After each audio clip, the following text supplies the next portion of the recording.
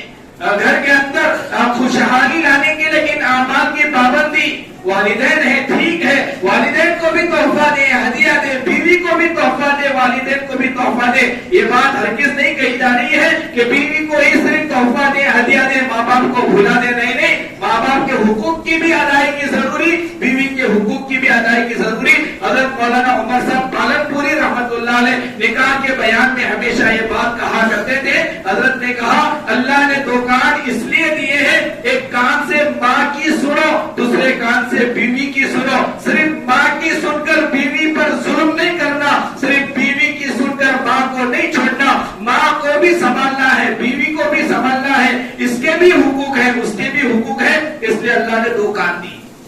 صرف ماں کی سننے والا, بیوی کو چھوڑنے والا, بیوی پہ ظلم کرنے والا, یہ انسان بھی غلط ہے. اور صرف بیوی کا غلام بن کر ماں کو چھوڑنے والا, یہ بھی انسان غلط ہے. ماں کے حقوق یہ بھی ادا کرنا ضروری, بیوی کے حقوق بھی ادا کرنا ضروری. اسی کا نام شریعت ہے, یہی دینداری ہے.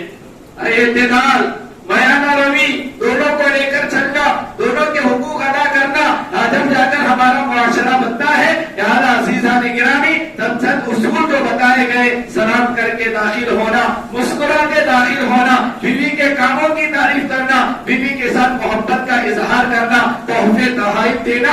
اور دو آخری باتیں, بہت ساری باتیں علماء نے لکھی ہیں کہ ایک بات حضرت نے بڑی عجیب لکھی ہے. وہ بات یہ لکھی ہے کہ میاں بیوی آپس میں یہ طے کر لیں, دونوں مرد آپس میں یہ طے کر لیں, ہمارے درمیان جتنا بھی جھگڑا, جتنا بھی بڑا جھگڑا کیوں نہ ہو, رات صبح ہونے سے پہلے رات میں ہم صلح کر لیں گے. جھگڑے ضرور ہوں گے, اختلافات ہوں گے, اونچ نیچ زندگی میں آئے گی. دونوں مل کر یہ طے کر لیں, دونوں مل کر یہ وعدہ کر لیں کہ جتنا بھی جھگڑا ہمارے درمیان کیوں نہ ہو جائے, جتنا بڑا اختلاف ہمارے درمیان کیوں نہ ہو جائے، ہم یہ طے کر لیں گے کہ رات کے صبح ہونے سے پہلے رات میں صلح کر کے سو جائیں گے۔